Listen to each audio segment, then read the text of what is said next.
Good afternoon, ma'am. Good afternoon. I'm sharing my screen. I hope you guys can see it.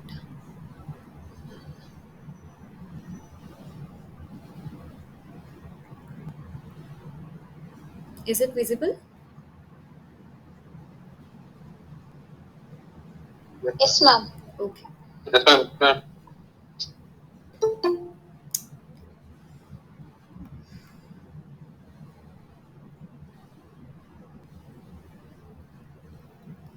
Okay.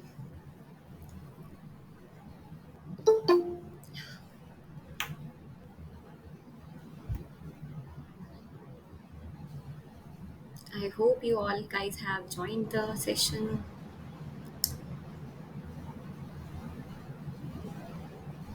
Okay, so I'm starting. So good afternoon, all.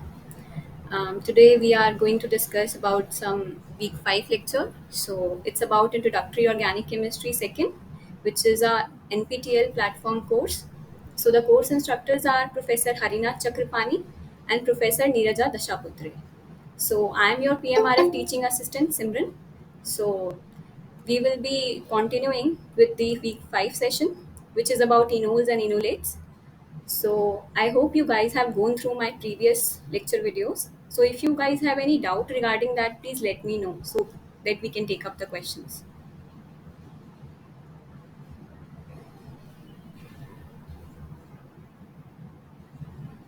So you guys have any doubt? Good afternoon, ma'am. Yeah.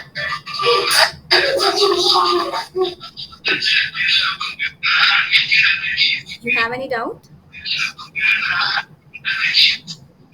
Ma'am, may I kind of request for you? Yeah. Will you explain the enodes and the anodes? Sorry, explain. Please explain the enodes and the anodes. Okay, okay. Actually, I'm just starting this session. I'm asking about the previous videos.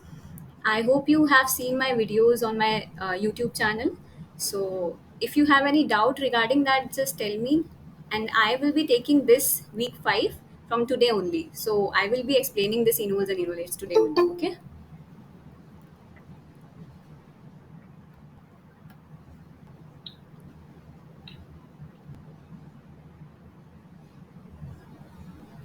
Okay. If no one have any doubt, then I'm just starting with this.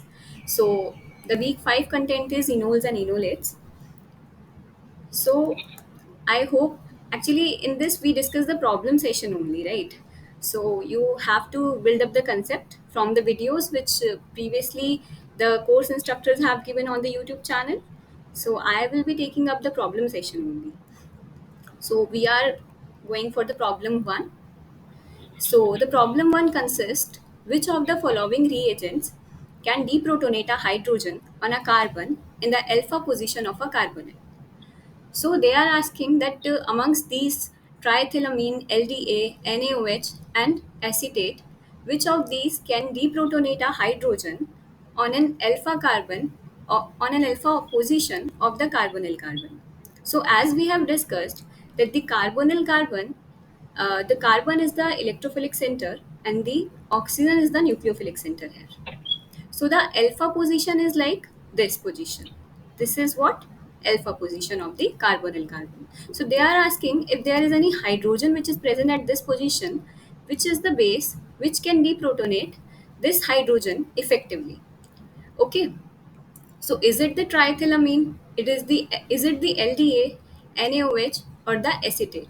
Which of these bases can easily deprotonate a hydrogen on the alpha position of the carbon? So first you have to know that is this hydrogen acidic or not? Can you tell me, based on the previous observations which we have discussed in the previous lectures, that is it a acidic hydrogen or not? What do you mean by acidic hydrogen now? The acidic hydrogen is which when you deprotonate this hydrogen, then the negative charge which is getting created on this alpha position is stabilized by the resonance.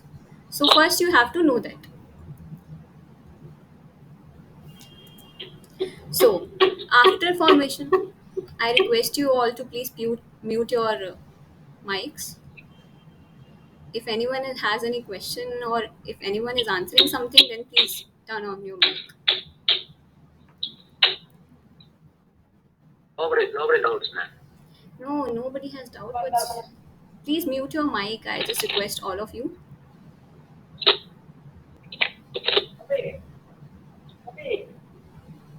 Yeah, thank you so much. Yeah. So coming to the question, wait guys, I'm really sorry, but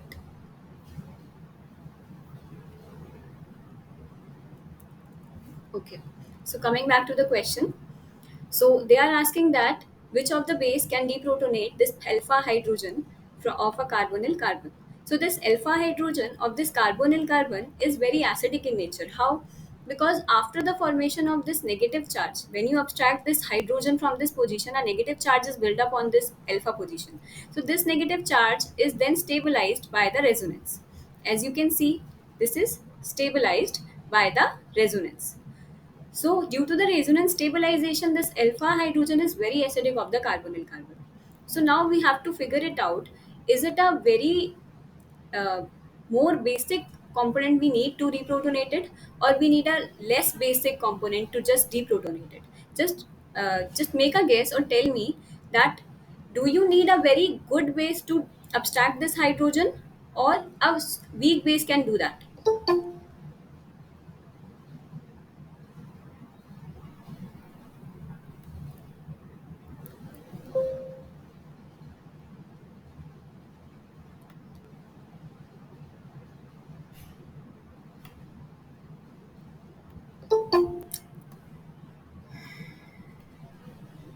Guys, please join on time. It's very difficult to let everyone in the lecture. Okay, so I was asking that do you need a very strong base to deprotonate this hydrogen, or a weak base can do it? This is the question. So just think and answer that if this hydrogen is acidic in nature, right? The abstraction of this hydrogen is very facile, because after the abstraction, the carbon ion which is getting generated on the alpha position is stabilized by the resonance. Okay. So if the abstraction is easy, then we need a very then a weak base can do the job. Are you getting my point? Yes, ma'am. Okay, so a weak base can do the job, right? You don't need a very high basic component to abstract this hydrogen. So amongst these options, we have to figure it out that which of the base can effectively do this job. So for that, you have to know the pKa value of this hydrogen. So the pKa value of the hydrogen, which is present at the alpha position of the carbonyl carbon of an aldehyde, or in the case of ketone, lies in this particular area, right? So when you go to the triethylamine, the pKa value is 10.8. As you know, the pK more the value of pKa, less is the acidic character, right? So higher the pKa value, less acidic is the proton. So in the case of aldehyde, the pKa value is very much high. So the acidity is low. But in the case of ketone, the pKa value is high, right? From aldehyde. So from aldehyde, it is less acidic. So aldehyde is more acidic than ketone. So the abstraction of alpha hydrogen in the case of aldehyde is very facile, because it is acidic than the ketone. So which of the base you need? Now see, triethylamine has a pK of 10.8. NaOH is more less acidic than it, right? So now coming to this particular LDA, it is a species which is bulkier in nature. It is a very bulky base, right? So you need a small, like a weak base to deprotonate that particular hydrogen. You don't need that high, strong base to just deprotonate that, because if you go for NaOH, right? What happens here is, if you go for NaOH, it will abstract your hydrogen, no doubt. But it can also act as a nucleophile on this particular carbon, because as we know that this carbon is electrophilic in nature. So a high basic component can also act as a nucleophile on your particular carbonyl carbon. So you don't want that. You particularly want that abstraction of hydrogen occur from the alpha position. No nucleophilic attack you want on that particular thing. Okay. So if you take a very strong base like NaOH, it will abstract your hydrogen for sure, but it will also attack as a nucleophile on your particular carbonyl carbon. Okay. So you need a weak base to abstract this particular hydrogen, but also not act as a nucleophile to attach on your carbonyl carbon, because we have discussed that carbon of the carbonyl is electrophilic in nature and oxygen is nucleophilic, right? So if it is electrophilic, then there is a chance that strong base can act as a nucleophile on that particular carbon. So it will get attached to that particular carbon. Okay, is it clear? Any Yes, ma'am. doubts? No, ma'am. Okay. So here in the case, we can take a small weak base to abstract this hydrogen, and also when you come across this, you will get to know that triethylamine is a very weak base. Okay, it is not that much basic to abstract this hydrogen. It is very much weak. But if you go for LDA, it is a weak base, no doubt. It is a base, but it is also non-nucleophilic base. What means by non-nucleophilic? It is like LDA is higher bulky in the structure, and it doesn't act as a nucleophile on your carbonyl carbon, because due to the steric hindrance it will not act as a nucleophile. So it is a non-nucleophilic strong base. But in the case of NaOH, as you know, it can also act as nucleophile. It is a strong base. It will deprotonate your hydrogen of the alpha carbon, but it will also in turn act as a nucleophile. Okay. And when you go for the acetate, it will also act as a nucleophile on your particular carbon. So you don't want a nucleophilic base to come across, because you don't want a nucleophilic attack on this carbon. Okay. So what you need is a base which is a non-nucleophilic, but although can deprotonate the alpha hydrogen on the carbonyl carbon. Okay. So just make a guess and tell me which of these four can do the job. Just make a guess. As I have explained that this triethylamine is not that basic that it can deprotonate your hydrogen from this position. So it is of no use. LDA is a non-nucleophilic base and also can deprotonate this hydrogen from this alpha position. NaOH is a base which is a strong base, and it also acts as a nucleophile on your carbon. And same with the acetate, it can also act as a nucleophile on your carbon. So among these four, which you think is the best base to deprotonate this alpha position carbon? From the LDA. LDA. Very good. So it is the LDA which is the right answer. I hope you guys got the question, got the answer as well.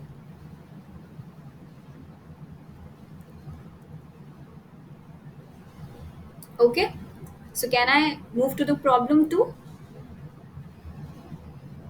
Yes, ma'am. Okay. So the problem 2.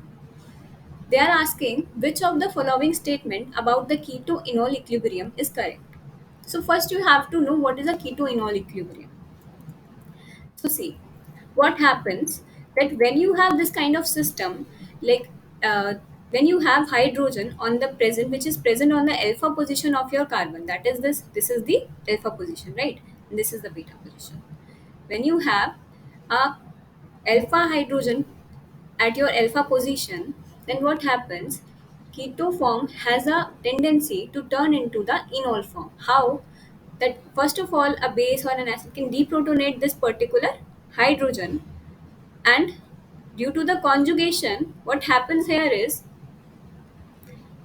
this kind of system is arising. Now there is a partial double bond character which is arising between this carbon and this carbon. So this kind of form is getting generated because of the presence of alpha hydrogen on this particular keto form. Okay.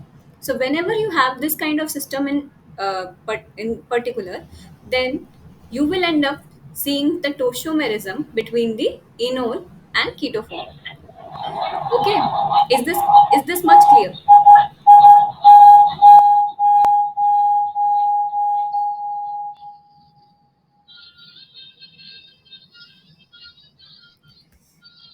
I request you all to please just switch off your mics.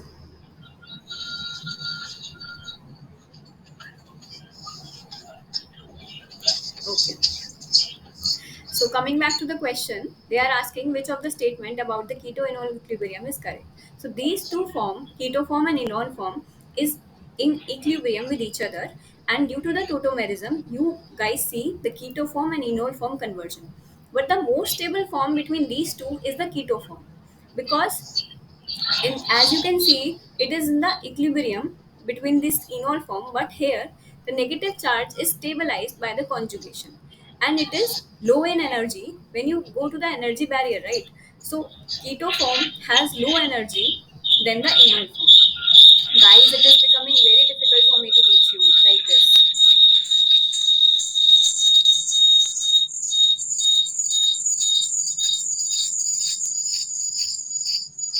Selvi, can you please switch off your mic?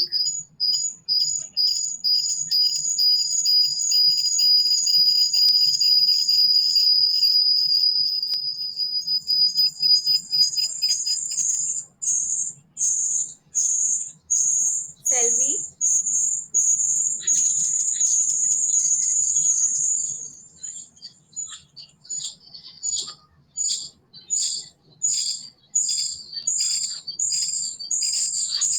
Selvi, are you listening?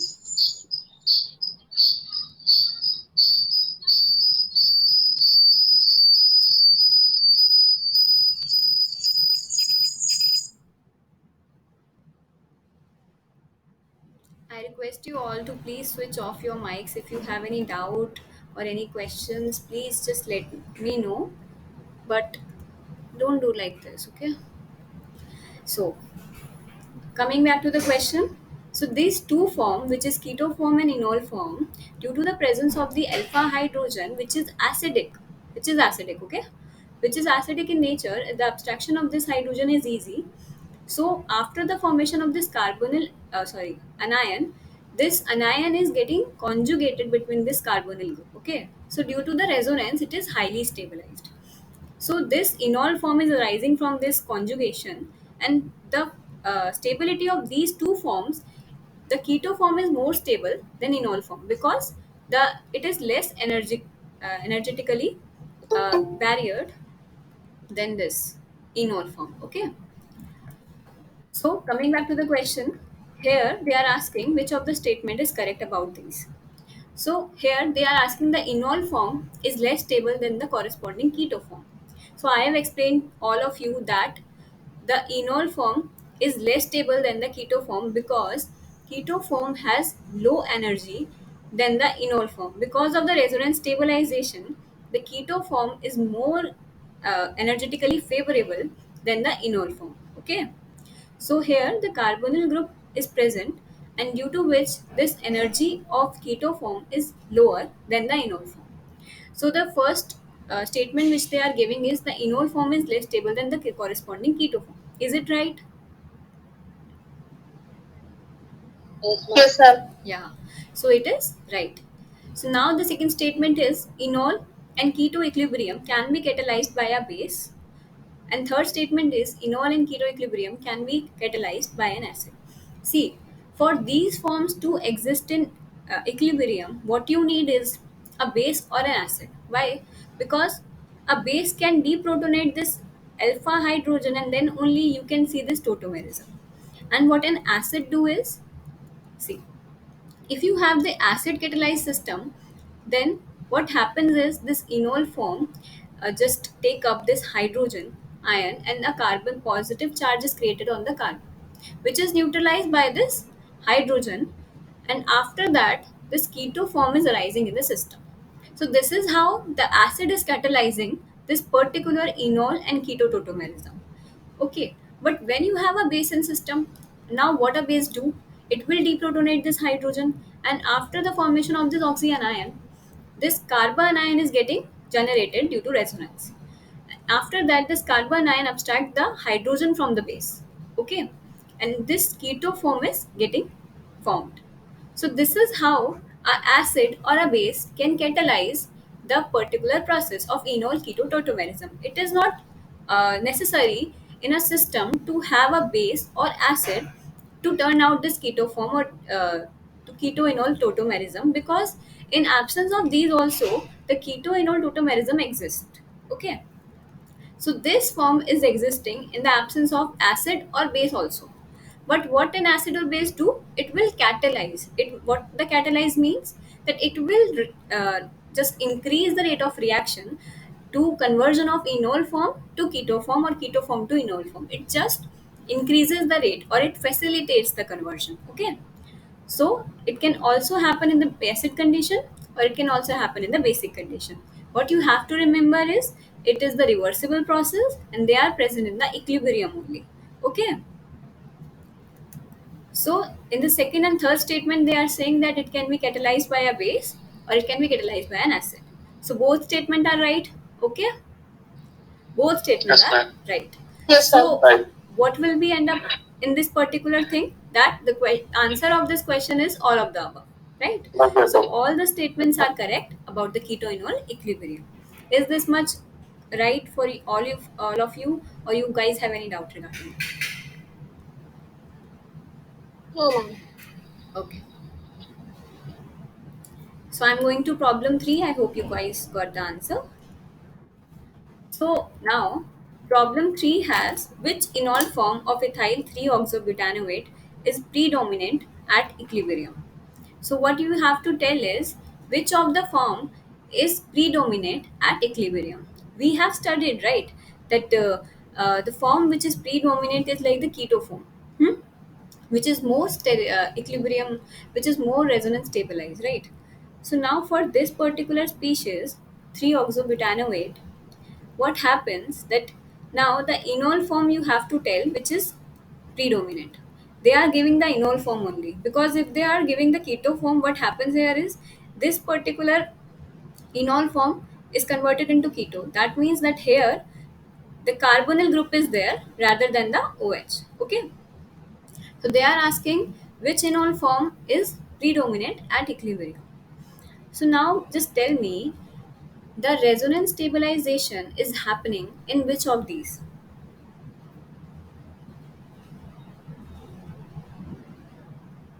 Any idea?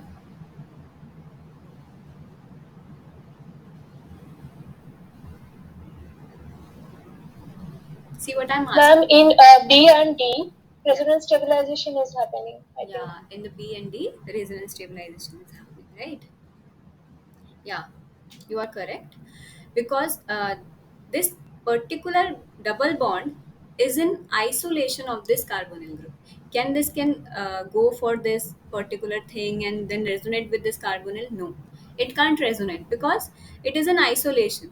It is very far away from this carbonyl, so it cannot participate in conjugation.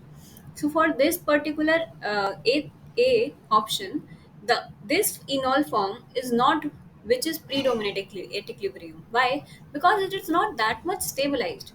Because here, if you consider that this lone pair comes down, and then what happens? The fate of this particular carbon ion is nowhere. Okay, because there it is very far away from this carbonyl group, it is not present in the conjugation. So here there is no conjugation, and that is why it is not the form which is predominant at equilibrium. At equilibrium, which form is predominant? Which is very much stabilized, right? So it is not stabilized. So option A is not the answer. Now coming to the option C. Here what happens is this oxygen, this particular carbonyl double bond is present in the conjugation with carbonyl, no doubt. But what happens here is the planarity is lost. Why? Because when you think that this oxygen lone pairs come in conjugation, and then it will go like this, and then it will go like this. So it is not happening here. Why? Because of the planar system. As you know that the carbonyl groups are planar, right? So this is happening when this is planar in the system. So it is very challenging. that this oxygen lone pair come down and then this particular resonance take place. If it is taking place, then also one factor also come in your mind, that the stabilization in this case, if you go for stabilization of a keto form and a with an OH, then you can think of another interaction. Which is that interaction? Can you make a guess? What kind of interaction can take place between this OH and this oxygen? And the hydrogen bonding. Yeah, very good. The hydrogen bonding. So another interaction which is present here, which takes place in the particular system, is hydrogen bonding. Okay. So now, two things which you have to take care is, first of all, the resonance stabilization. Second is the hydrogen bonding stabilization. So is this the form? If this forms, is this a form like it will go for the resonance, that is okay. If it goes for the resonance, can it be stabilized by the hydrogen bonding? No, ma'am. Yeah, it cannot be stabilized by the hydrogen bonding. So it is a stable system. I'm not saying that it is not a stable system. It is a stable system in some sense because it is showing resonance. But in case A, it is not showing resonance, right? It is showing the hydrogen bonding, it is not showing the resonance. So one default is there. And in the same case of C, one default is there, that here the hydrogen bonding is not there. So these particular systems are stable, A to C, but the thing here is one default is happening in both the cases, right? So it is not that much stabilized, which is predominant at equilibrium. The question is asking that which form is that much stabilized that it will be predominating at the equilibrium. Okay. So A and C is not the forms which is predominating at the equilibrium. So now coming to the option D. What happens in the option D? So in option B and D, there is no that much difference in energy, but what you have to think here is, this is the ester, okay, and this is the ketone group. So here they have shown one enol form at the ketone group and one enol form at the ester group. So which is more stabilized? Here you can see that they are both oxygen, right? They are both oxygen, and now this conjugation is also happening with this, right? And here also the conjugation is happening because of the lone pair.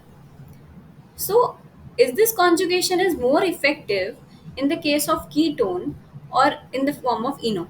Which is more effective? In the case of ketone. Yeah, in the case of ketone, it is more effective because oxygen has a tendency to donate, right? It has a tendency. It is also electronegative. I'm not saying that has a tendency like nitrogen. It is also electronegative in nature, but when you have an ester, it will end up with a resonance structure. Okay, so it has more tendency to resonate with this keto form than this enol form. So there is how a distinction between B and D is arising. It is not the identical structures. If you consider B and D, it is not identical. One of the enol form is taking place at the keto form and one is at the ester. So the thing which is happening at the ester, here is the resonance. So it is more resonance stabilization when in the case of ketone rather than the enol form. So the question is now, which is more stable in between B and D, because here also hydrogen bonding is taking place, resonance is there. But the only thing is they are showing the resonance, the enol form and the keto form, and here the enol form is present at the ester group. So which is more stable, B or D? B. Yeah. So B is more stable than D. So here the answer is B. And how? So because the C double bond C has the conjugation between carbonyl bonds, and which is making that more stable. Okay. So you can go through this particular statement that enol may all be obtained by protonation of the same enolate or the readily interconverting stereoisomeric enolates. It allows the stabilizing intramolecular hydrogen bonding, and it is more stable of the two owing the conjugative stability of the remaining ester group. Okay, so this is how the two things are coming into play. First of all, the resonance stabilization, and second is the hydrogen bonding. So you have to keep in mind both the concept at once, and then you can answer the particular question. Okay. So B is the answer of this question. So I hope this answer is clear to all of you, this explanation. Anyone has any doubt? Yeah. Is it clear, right? Okay. So if no one has any doubt, then I'm moving to problem 4. So in the problem 4, they are asking which combination of carbonyl compounds gives phenyl vinyl ketone by an aldol condensation. So I hope you all guys have known what is aldol condensation. Okay. So if not, I will give you the gist. But the question is asking that which of the combination will give you this particular product in by the aldol condensation. They are suggesting you the reaction which is aldol condensation. Now you have to figure it out which of the combination will let you in hand the particular phenyl vinyl ketone in hand. Okay. So what happens in the aldol condensation? You have a coupling partner, like first of all you have an compound which has the alpha hydrogen present in the system, and you can also have the second coupling partner which can have an alpha hydrogen on the particular system. Okay, so either both the species have the alpha hydrogen or one of the species have the alpha hydrogen. So when you see this particular set of combinations, you can see that is this the particular thing having the alpha hydrogen? No, ma'am. Yeah, no. So what you have here is the combination of an alpha hydrogen group with an alpha hydrogen containing group with a non alpha hydrogen containing group. Here you have alpha hydrogen containing group both, because this is also having the alpha hydrogen, right? Same with the case in this, the benzaldehyde doesn't have the alpha hydrogen, but acetaldehyde have. So here also you can see the same thing. So now you have to figure it out which set of combination will give you the product by the aldol condensation. So what is the mechanism of aldol condensation?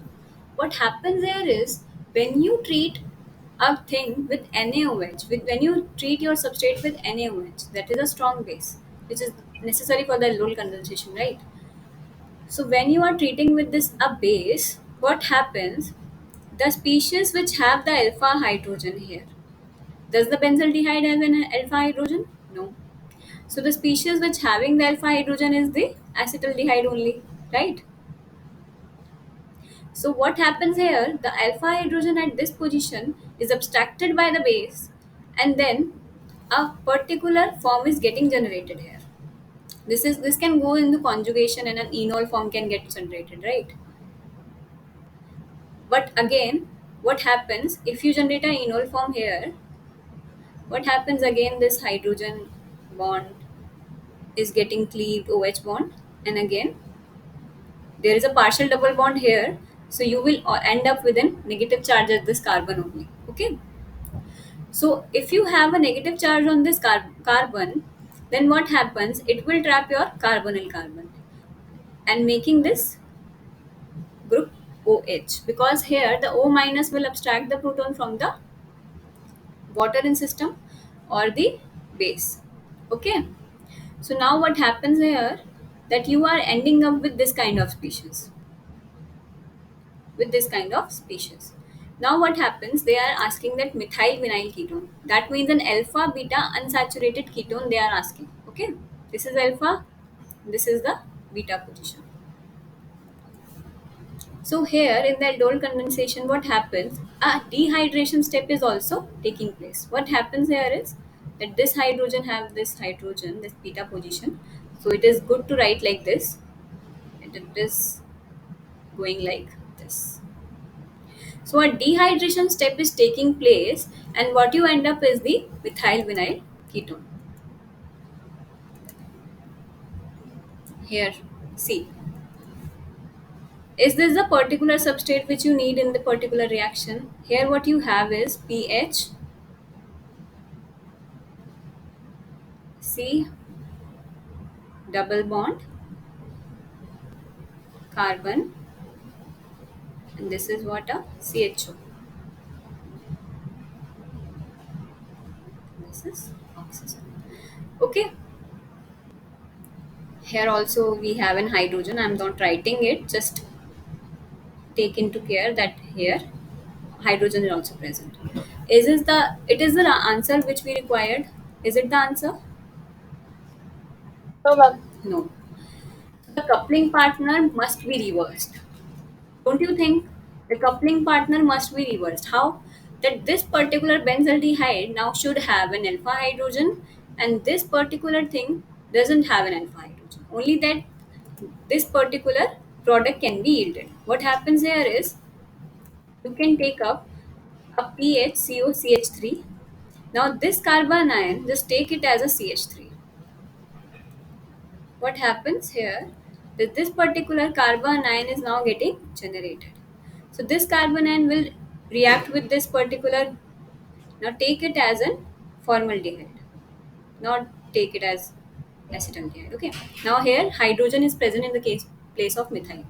Now what happens? This carbon ion now attack on this carbonyl carbon. Okay, fine. It will attack on this carbonyl carbon, and what you end up with this is like you have here is the. Are you getting this or not? Yes, ma'am. Getting this. Okay. So the coupling partner must be reversed so that this particular species is getting formed. So now the answer is, what is the answer now? Just tell me that what will be the answer, because here you have the CH3. Okay. Now who is joining so late? Okay.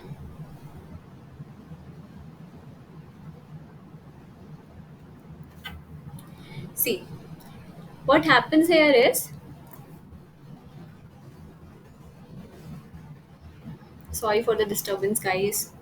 So this carbon ion trap this particular carbonyl carbon, and what you end up is with like this kind of system. Now you have OH here and you have a carbonyl group here, right? Is it right? Yes, ma'am. Yeah. There is a OH. This carbon also have an H. Okay.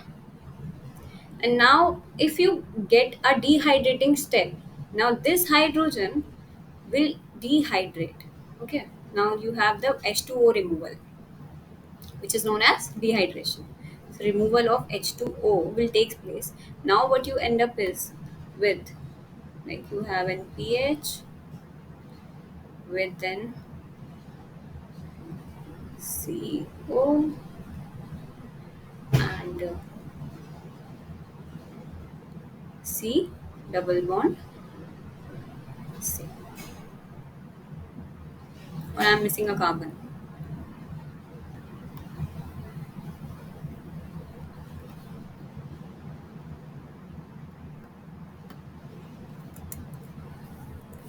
No, no, I haven't missed a carbon. So this is C double bond C. I'm not writing the hydrogen. That doesn't mean this doesn't have an hydrogen. Okay. So be sure about that. So is this the answer which we required? Yes, ma'am. Yeah. So if you get confused with which of the coupling partner you have, first of all we have taken. I have actually intentionally taken the reverse partner so that you can know that if you haven't uh, gained the particular product, then how you can reverse the particular substrates according to the polarity, and then you can get the particular product. Okay. So here, when you are taking up like a benzaldehyde with the acetaldehyde, you are getting a product which is reversed in terms of regioselectivity, right? In terms of regioselectivity, in terms of configuration, it is reversed. You want a PHCO CH double bond CH2, but you are ending up with a PHCH double bond CH CH2. So if you are taking a coupling partner which is now reversed, now the alpha hydrogen is having on the benzaldehyde. Now it is not a benzaldehyde. What is this? It is a ketone. Okay. So if you has this system with an acetaldehyde, within a formaldehyde, and if you couple this system, then you will get the answer. So now the correct option will be what? Option A. Yeah, option A will be the correct option. Is it right, guys?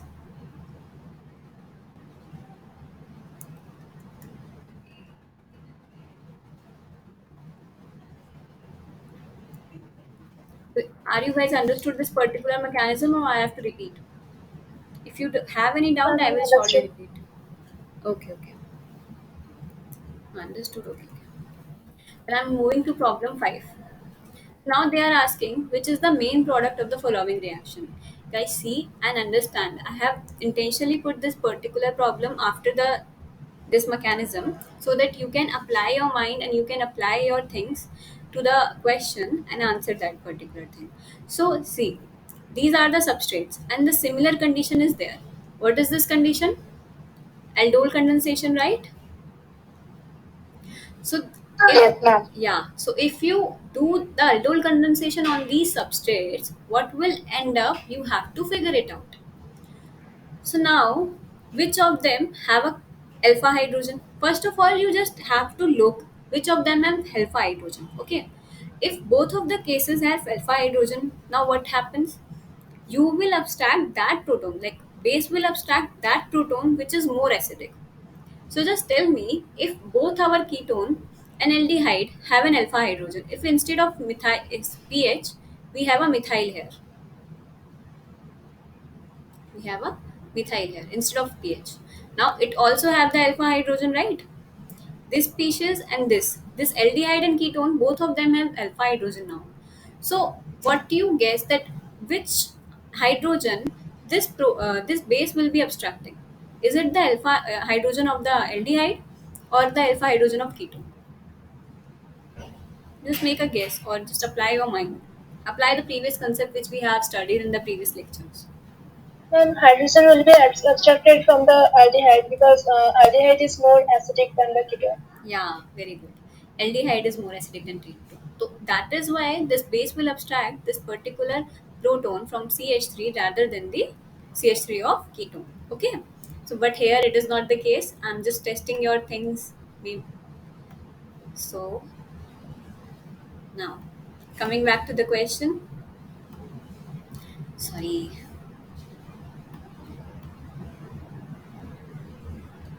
Now coming back to the question. So see here. Now this ketone have an alpha hydrogen, right? So now base will abstract this particular hydrogen and a carbon ion is getting generated at this position. Like this, we have drawn this, yeah. So after the abstraction of this particular thing, this hydrogen, a species like this is forming. Why? Because here what happens here is this negative charge is stabilized by the resonance and now it will go for the conjugation and you will end up with an enol form, which is this. This is the enol form, right? So now this OH bond gets cleaved and the carbonyl group is again forming, and now this CH2 will attack on the carbonyl carbon of this benzaldehyde and it will go up. So what happens here is this O minus will abstract the proton from the water. So it is forming here instead of oxygen ion I have written directly OH. So the proton is coming from this source. Okay, as you have H2O in the system. So now what happens here is you will end up with this tetrahedral kind of not tetrahedral. It is you will end up with this kind of intermediate. Okay. So what happens now? The process of dehydration is taking place. So after dehydration, there is two possibility, guys. After dehydration, there is two possibilities. Either you will end up with the C substrate, or either you will end up with the D substrate. Okay, because both the after dehydration you can't say the selectivity. Okay, the stereochemistry is not there, so you will end up with a thing like E and Z. both the diastereomers will be there in the system. This is E and this is Z. Okay, anti and syn. I hope you guys know, right? This is the nomenclature. So how we call it? It is the Z and it is the E because it is anti conformation and it's the syn conformation. Okay, cis and trans. So just tell me, if you have both this C and D, there is a total chance that both of them can form. So which is more stabilized? Is it the C or is it the D? Which is more stabilized? E. E, you mean sir, C, my, like C is more stabilized, right? Yeah, so the E form, which is the anti form, it is more stabilized. So the option, which is C, is much more stabilized due to the steric hindrance. What happens here is, if you consider both pH and COCH3 at the same position, adjacent to each other, what happens here? There is a more steric hindrance which is occurring between this larger bulkier phenyl ring and the bulky acetyl group. So there is a steric hindrance. That is why the trans conformation is much more stabilized than the cis conformation. So what you have here is the trans conformation. So the trans product is here. So now the correct option will be C. Okay. Okay, ma'am. Yeah. Understood now? If you have any doubt, please ask me. Okay. If no one has any doubt, then we'll be proceeding. So coming to the problem 6, it is also like straightforward question. It is not that much hectic. So they are asking which is the main product in the following reaction. So they are treating first of all the substrate with the NaOET. That is what? Is it a base or acid?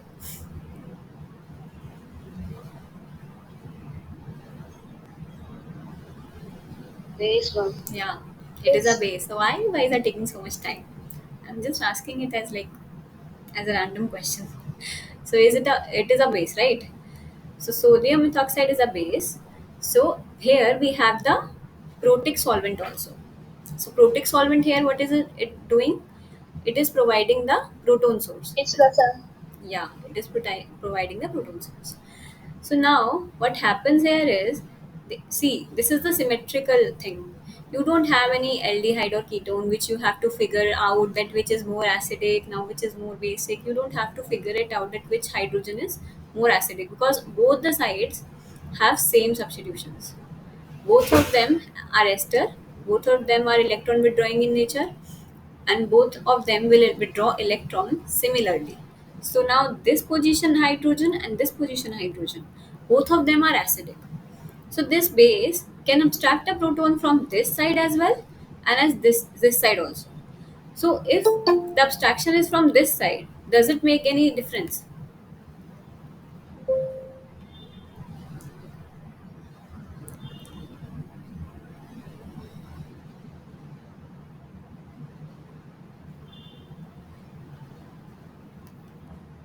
See, coming back to the question, here both of the hydrogens are acidic in nature, right? So if base has option that either it can abstract this or either it can abstract this hydrogen. So if it is abstracting this hydrogen, it is not, it is symmetrical system, right? So it is not behaving a difference or it is not making a difference, large difference in the reactivity. So if it is abstracting the hydrogen from here, a carbon ion is getting generated. So a carbon ion is if getting generated, what happens, and now what it will do? It will intramolecularly attack on the carbonyl carbon of this ester, right? See, NaOH, now base will abstract this hydrogen when, then this particular carbon ion will attack on the carbonyl carbon of this ester intramolecularly, because we are not giving a intermolecularly option, right? We are not giving any substrate which is intermolecularly present with this. And also, as we know that intramolecular reaction is very much faster than the intermolecular reactions. Okay, so here, I don't know why these people are joining so late. Yeah.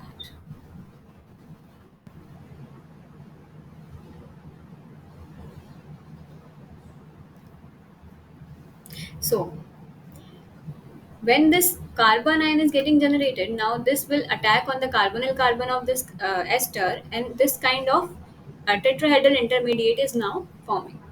So you can as write it as like ethanol is present, right, in the system. Ethanol is present. So if ethanol is present, you can write this carbon ion is oxyanion, which is getting formed here, is trapped by the H plus. But I have just missed this step. Like if you can write it like OH, but what happens here is this particular OH bond is get cleaved, and this OAT leaves. Why? Because this ethoxide has a tendency to leave. It is a good leaving group, right? So at this tetrahedral intermediate now collapse, and this kind of ketone system is getting formed. Okay. Any doubt in the mechanism? Mm-hmm. Yeah. See what happens here if you abstract the carbon ion at this position. If you form the carbon ion at this position, it is also good because here you can abstract, like you can attack on this carbonyl carbon, and you will end up with the same kind of species, because here you can number it like 1, 2, 3, 4, and 5. Only you can have a 5-membered fused ring in the system. Okay. So 5-membered ring will get created with a keto group at first position and then a ester group at the substitution. So what is the answer now? Answer A, ma'am. Yeah. So answer A will be the correct option. Okay. Now coming to the problem 7. I hope this much is clear to all of you. If you guys having any doubt regarding these answers, please let me know. Okay. So coming to the problem 7, here they are asking that what is the major product X. So what is the product X? If you treat it, first of all, if you treat this ketone with unequivalent of LDA, then what happens? You have to figure it out, and then they have subjected this particular substrate in the condition. So now LDA, as I have explained, it is a non-nucleophilic base, right? So if it a base, what it will do, it will abstract a proton from the system, right? So now the question arises, it will abstract this proton or it will abstract these protons. So what do you think? I have explained that LDA is a very bulky base. So any guesses? Which proton it will abstract? The proton on the right hand side. Yeah, like the proton which is not there with the methyl, right? So it will abstract this proton. Why? Because as I have explained, this LDA is a hindered base. It is a non-nucleophilic but is a hindered base. So it will form a kinetic enolate, not the thermodynamic. Or now, what do you mean by the kinetic or thermodynamic enolate? The kinetic enolate is like it is forming at this position. This enolate is forming at this position, right? But now the thermodynamic is the more stable enolate is getting formed. Here, if you make the enolate, it is much more stabilized. Now it is forming the kinetic enolate, and now you have this kind of system in hand. It is will conjugate, and this enol form is getting generated.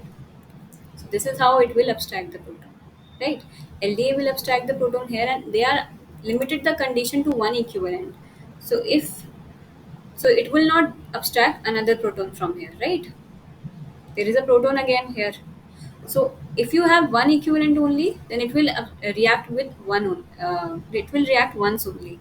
So they have taken one equivalent of LDA, which will abstract a proton from here, and a carbon anion is getting generated, which is now resonating with this particular species.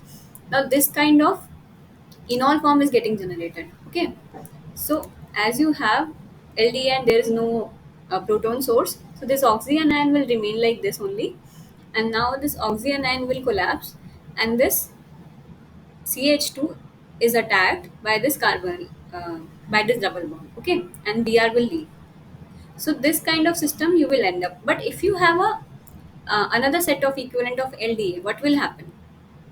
If you have another LDA in the system, one another equivalent, so it will abstract the proton from any of these side, and again it will do the reaction to eliminate this Br, because in the system you have the leaving group.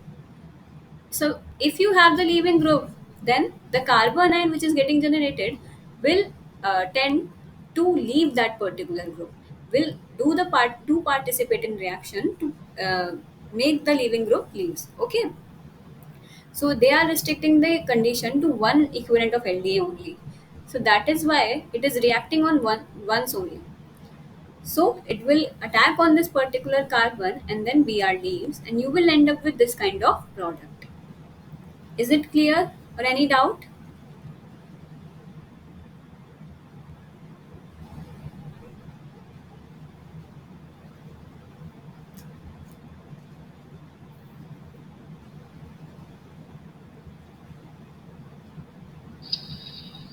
Ma'am, I have a doubt, ma'am. Yeah, tell me. Ma'am, in the same case, sometimes we take two equivalent of LDA, Yeah, then we are also eliminated, ma'am. yeah.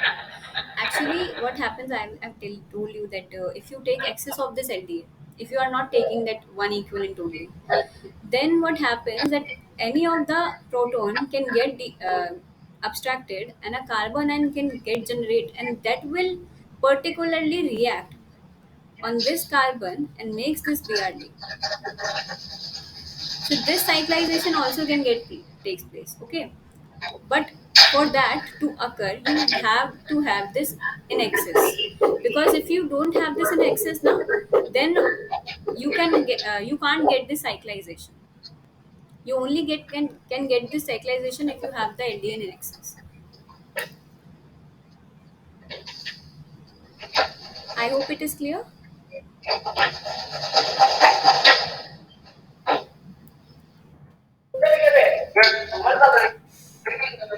Please be clear.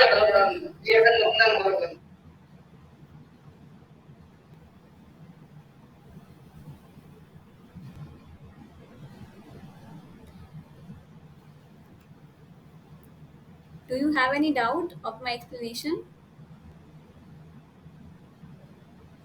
Ma'am, actually, I can't hear. Okay, okay, you can't hear. Okay, I will repeat it. No worries. See, what happens if you have another set of equivalent of LDA? Okay, if you have the LDN in excess, then what happens that any of this hydrogen which is present on the adjacent carbon can get eliminated, and you can have in carbon ion either at this position or either at this position based on the particular functionalities which is present on the alpha carbon. Okay, so this kind of cycle, just suppose that this carbon ion is getting generated, then you can get a cyclization of at this carbon, and this Br will leave. Okay, so this cyclization can also takes place if you take this LDA in excess. If LDA doesn't present in excess, then you cannot end up with this particular system. Okay, Okay, ma'am. is it clear, or you have any another doubt? No, ma'am. Okay, shall I proceed to problem 8? No, ma'am. Okay. So problem 8 now have you have to identify the products A and B in the particular set of reaction. You have to figure it out which is the product A and which is the product B. See, I have just taken this system to a very limited questions. Okay, because first of all you guys have to know how these enols and enolates are getting formed, how this keto enol tautomerism has been taking place. Okay, so that is why I'm limiting these questions so that you can get full of them. So this is also a similar question like I have discussed. Okay. So if you have this kind of ketone in hand and you have LDA, now same answer can apply here also, that you have those set of hydrogens. Now you have to figure it out which set of hydrogen is abstracted by LDA. So the option, like which option have the correct A? Can you tell me? The option one. Yeah, the option 1 has this correct product of A, and the option 3 also, and the option 4 also, right? Yes, ma'am. I'm just asking about the correct product of A, not the B. Okay, so these system, because we are abstracting the proton here, so now a carbon ion is getting generated and this system is taking place. So now this kind of species is getting formed. So again, this oxygen ion will end up like this. And now if you have this methyl iodide, which is they are adding at the second thing. Now if you have this methyl, sorry, anyone is saying something? Okay. So, methyl iodide. If you are adding this on the second thing, then what happens here is, as you know, the iodide is minus and this is positive. So, a partial positive charge is present on the carbon and partial negative charge is present on the iodine. Okay. So, this iodide will leave. And what happens here is, as you have an electrophile in the system, now this carbonyl, now this double bond will trap this electrophile, and you will end up getting this particular product. Understood? Yes, ma'am. Yeah. So now the correct option will be option, Option A. yeah, option A will be the correct option because LDA is a hindered base, so it cannot abstract a proton from a hindered site. So option A is the correct one. So I'm proceeding to problem 9 now. So now Ma'am, this, yeah, in the previous problem, yeah, what is the role of temperature here to generate a kinetically controlled product? the role of, Product the temperature, that is, okay, okay, you kept the temperature at minus minus 70 70. degrees Celsius. Yeah, because at the minus 70 degree centigrade, yeah, to control the basically to form the kinetic product, not the thermodynamic one. That is why we are limiting the temperature, because on the low temperature what happens, a kinetic product is getting formed. If you treat it at room temperature or high temperature, what happens, it will be interconvert to the thermodynamic one. Okay. Yes, ma'am. Yeah. Thank you. Okay. So guys, problem 9 is the last question for this session. So I'm limiting these questions to problem 9 only. So if you have any doubt after this, we can discuss, or just go through my video again. And then if you got some doubts, then also we can discuss in the next lecture. Okay. So problem 9. So now they are asking the relationship between ketones and their corresponding enones is known as the diastereomers, tautomers, allotropes, cis trans isomers, and enantiomers. So, first of all, we have to know. They see we have talked about the tautomers, right? For like we have to see what is a tautomer. Can we talk it about a diastereomer? Can we say it like a enantiomer? Can we say it like a cis trans isomer? See, for the diastereomer to have, you must have a chiral center in the system, right? So if you have a chiral center and then after conversion you are ending up with another chiral center, then you can say yes, it is a diastereomer. For that, you first have to have a chiral center in the system. And after the conversion, now, like if you have a chiral center in the keto form, now you are converting into the enol form, and now you are again generating the chiral center at the particular carbonyl, which is getting converted to enol. Then only you can say that yes, it is a diastereomer, which is not possible in the case of keto enols. Okay, so it is not the correct answer. So as we know, the correct answer would be Tautomers. tautomers. Yeah. So now, what is tautomers? You have to know that, right? So tautomers are each of the two or more isomer of a compound which together is existing in the equilibrium and are readily interchanged by the migration of atom or group within the molecule. Our diastereomers are interconvertible? No, right? Our enantiomers are interconvertible. See, they are interconvertible if it is a very large energy gap between the two enantiomers, okay? But it is in the extreme cases. But it is not like you can convert an R or S enantiomer very easily, okay? Like in equilibrium, it doesn't exist in the equilibrium, okay? So here, the diastereomer and enantiomer, it is not the right answer. So the right answer is tautomers. But what happens, you have to know that what are tautomers and how they can affect this amide, amine, and lactam formation. See, you can't say that you have an enol keto form and then you can say that these are the tautomers. In the lactam form also you can see this tautomerism. How? See, you can abstract this particular hydrogen which is also acidic in this case. You can abstract, right? What you need for a ketoenol tautomerism is you have to have a acidic hydrogen at the alpha position of the carbonyl group.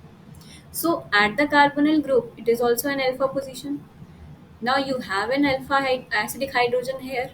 So what happens? You will end up with a carbon and at nitrogen, and again it will conjugate. It will conjugate to form this enol form. In the case of this, we don't say it like keto and enol. In this case, we say is a lactam form and a lactam form. But it is also what tautomers look like. It is not limited to the enol keto form. Just I want to take up this big question because I want to map a thing on your mind that you can't resist the tautomers to enol and keto form. It is also beyond that. See, these are the tautomers, keto and enol form, agreed. But here also in the lactam and lactam form, we have an alpha hydrogen present at the carbonyl carbon and which is acidic in nature, which can be easily abstracted. So now here also resonance is taking place and this lactam form is getting formed. So this is also what tautomers look like. Okay, because at tautomers for them to be tautomers, there should be an equilibrium between them. It can be readily interchanged by the migration of atoms. Now here the migration of this proton here can generate this lactam form again. Okay. In the case of amide form as well, when you see this, it is also an acidic hydrogen. Now you can also turn into conjugation and you will end up with the enol amidic acid form. Okay, this is an imide group. So you will end up with this. So this is also what tautomers look like. So in the amine form also you can see the tautomerism, like it will convert into the imine form. Okay, so it is not restricted to the ketoenol form only. If you say that someone asks you that yes, what are tautomers or how, like in the enol or keto form you can see the tautomerism. No, it's not the case, because in everything which is present in equilibrium, having the alpha hydrogen at the carbonyl carbon, which is acidic in nature, which can be easily abstracted, you can see a tautomerism. And tautomerism, for the tautomerism to be there, it should also have a prerequisite that you will interconvert these two species by the atomic transfer of atoms or groups. Now here if you transfer this proton from this side to this side, you will end up with this particular amide form, right? In all the cases you can see that. Okay, so is it clear what are tautomers and how it is related to other forms? Yes, ma'am. It's clear. Yes, ma'am. Yeah. So the relationship between ketones and their corresponding enols are tautomers, and we have seen that in brief. So tautomers are not limited to this particular case. You can also extend that particular thing, and this is how you can extend them. Okay. So I hope you guys got the answer, and it is very beneficial for all of you. So I will be trying my best to keep doing the things or keep asking the questions in between so that you can get in the conversation with me, or I will get to know that what problems you guys are facing in understanding. So I hope this session is beneficial for all of you, and thank you so much, and we will be meeting at Sunday 3 to 4 again in the next week. If you guys having any doubt regarding my previous lectures or this lecture, I will be uploading this particular video on the YouTube.